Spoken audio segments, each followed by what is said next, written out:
all across CNY. It's the 315. Here's Brian Higgins. All right, here we are rolling along on this Monday in the Cuse. Active day. Very active day on the Syracuse football recruiting front. It's not even dinner time yet. We've already had 2 commitments, 1 decommitment, and it's 7:30 with Teron Halley. We'll have potentially, likely another commitment. So a very busy Monday in the football recruiting world. All over that is our guy Mike McAllister, the publisher of Syracuse on Fan Nation. Mike, there's a lot of stuff going on today. This is as busy a Monday that I can think of in a while on the football recruiting front. Right, almost feels like it's signing day or something with all the activity going on. But yeah, it's been a crazy day, and as you said, it's not over yet. So.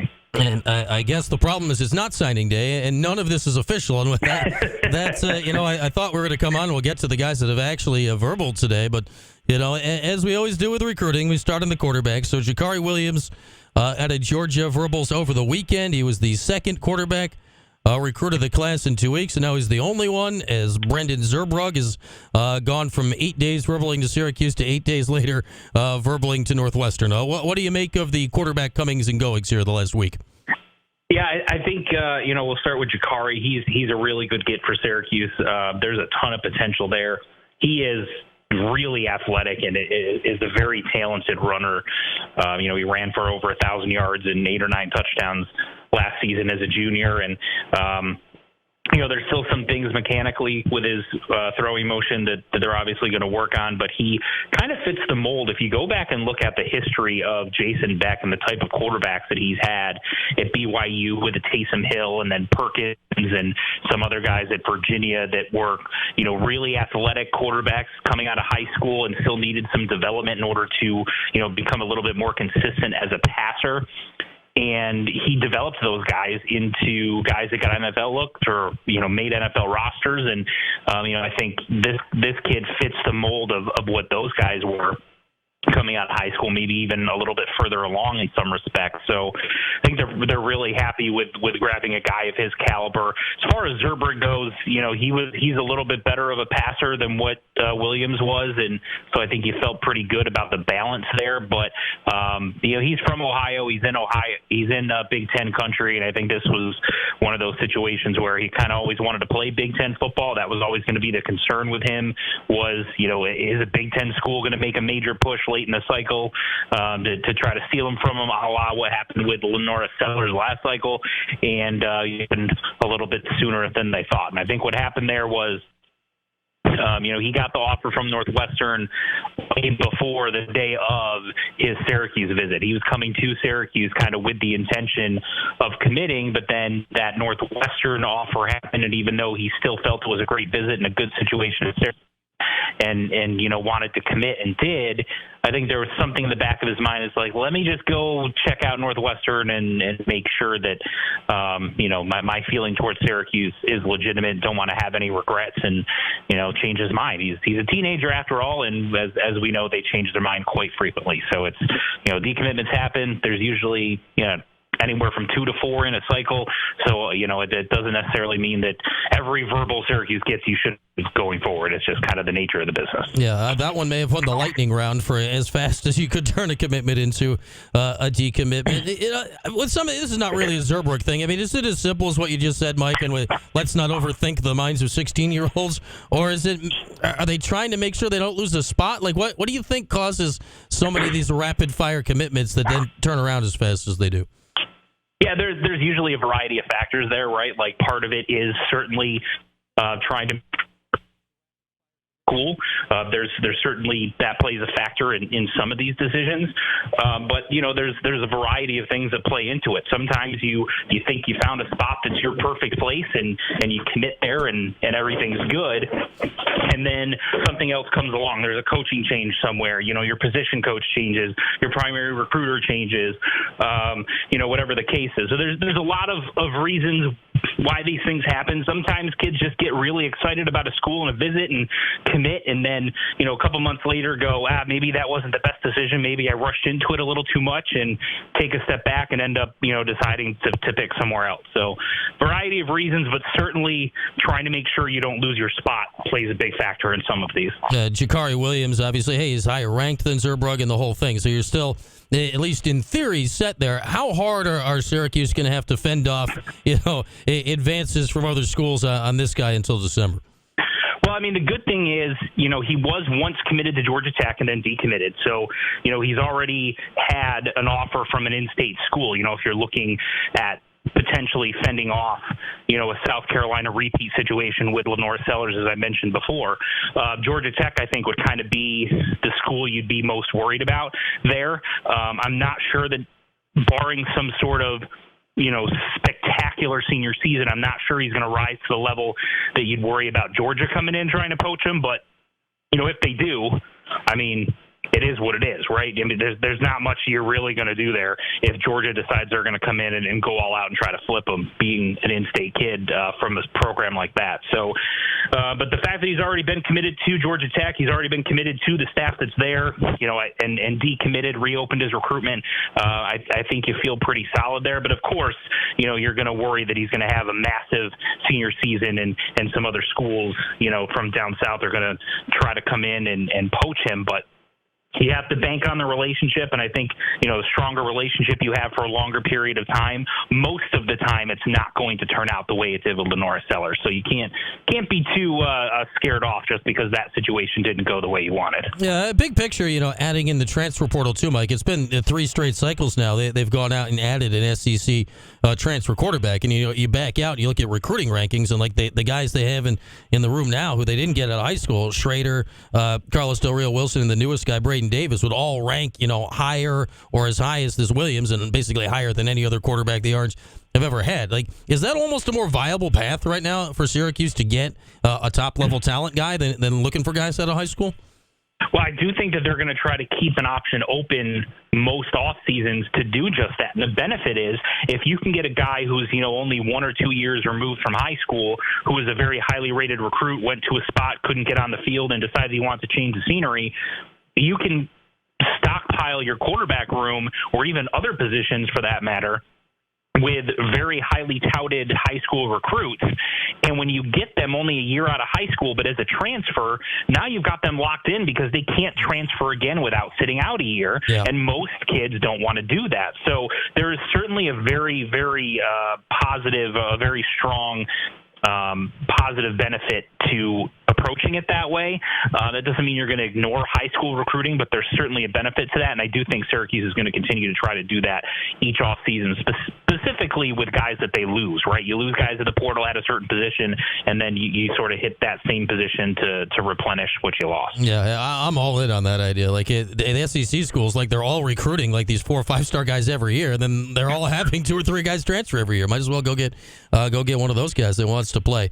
Yes, Mike McAllister is our guest. Mike, let's kind of take today in reverse order, I guess. This is the guy that has not officially announced yet, but the tea leaves are pointing to Syracuse for Teron Halley, the wide receiver, who's making his announcement around 7:30 today out in New Jersey. What do we know about this guy?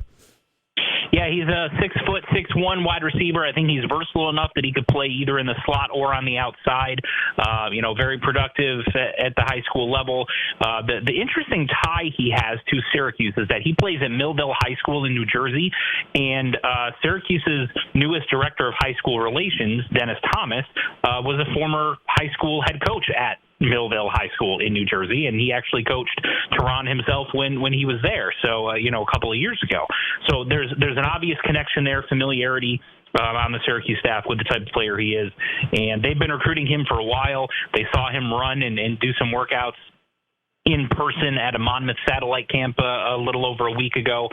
So, I think given where the wide receiver board is, they were in on several different prospects.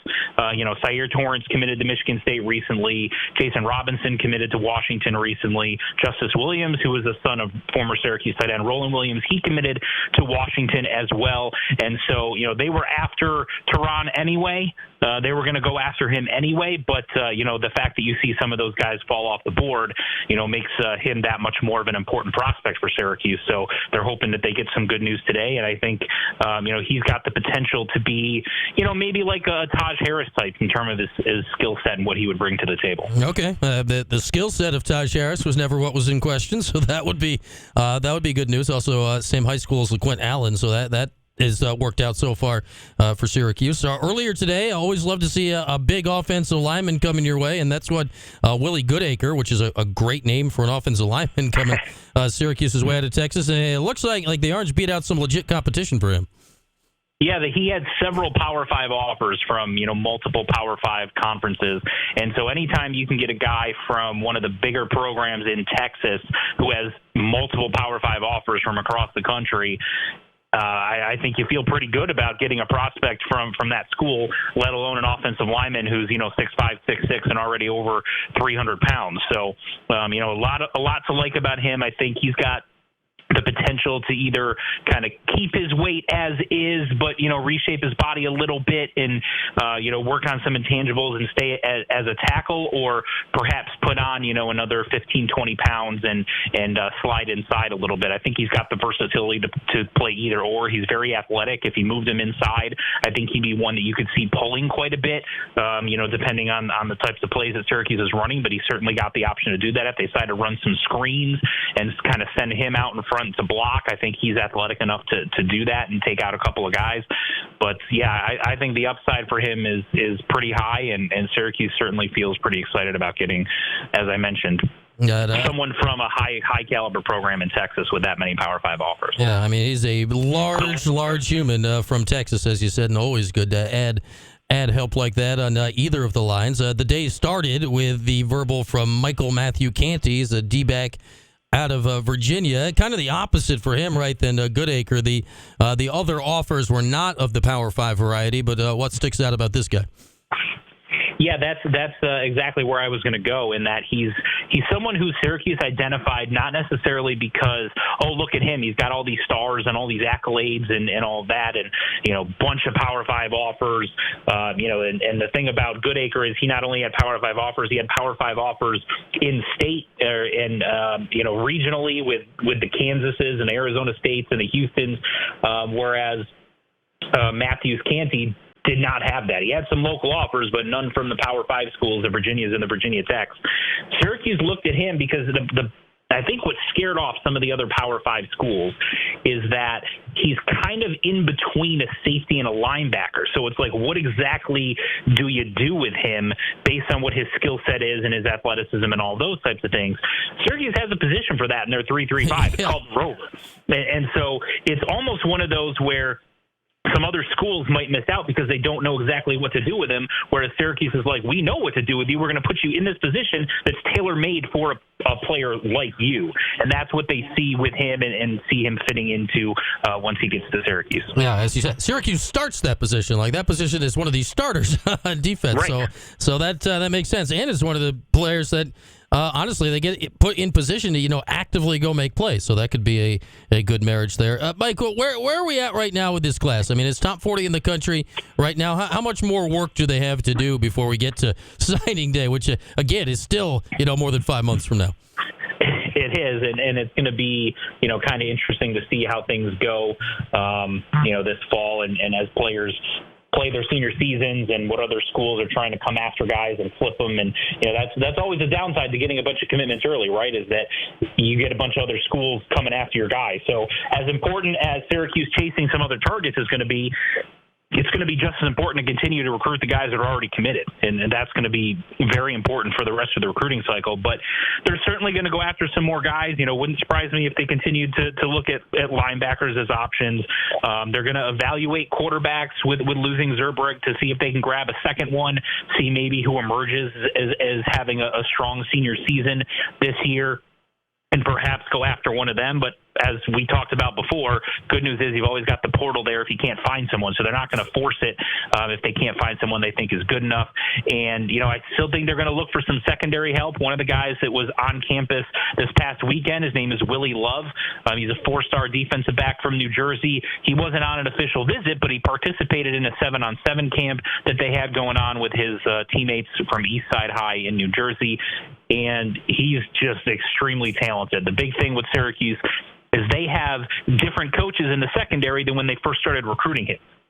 So it's about reestablishing and developing that relationship with those coaches, and that'll determine, where Syracuse goes with him. But they're going to be heavily involved moving forward, and I think you're going to see them continue to hit New Jersey, and then possibly see if they can grab another offensive lineman or two, and wouldn't surprise me if they tried to grab another running back and maybe another receiver or two as well going forward. All right, something to keep our eye on going forward. And lastly for you, is Mike McAllister with us. Anything basketball-wise going on? We know we got the two commits for Red already. Anything close to happening? Any players that we need to keep our eye on right now?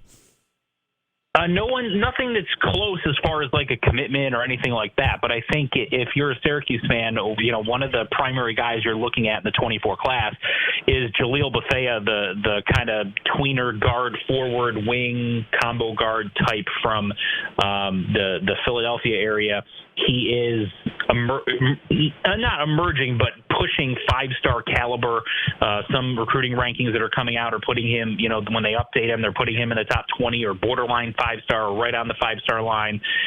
Syracuse offered him before he was really even that. He was kind of a borderline top 100 prospect. They've been after him for a while, but the Kentuckys and the Kansases and those types of schools are coming after him. So if you're Syracuse, you're just kind of hoping he doesn't end up visiting those schools, even though he's probably going to at least take a couple. But, he's kind of the primary guy. You want to signal that Syracuse recruiting is really back. You pair him with Donnie Freeman and Elijah Moore, and you feel like that's probably the best recruiting class they've had in quite a while. So you feel really good about the direction of things under Coach Autry if they're still able to snag him. So Syracuse can get him back on campus for another visit. That would obviously be huge, but he's certainly the guy I think at top of mind that Syracuse basketball fans that are following recruiting. All right, we'll keep our eyes on him and see what's up with that. All right, Mike, always good to chat. Thanks for hopping on. We'll do it again soon, okay? Thanks, Brian. Appreciate it. Mike McAllister, always good to get the updates from Mike. Man, for the middle of June, what a busy day in football recruiting. Got 2 verbal commits already, one more likely to come later, one verbal decommit, unverbaling, deverbaling, removing the verbal. Do you say Syracuse backwards? I don't know how that works. I'm not sure the logistics on that.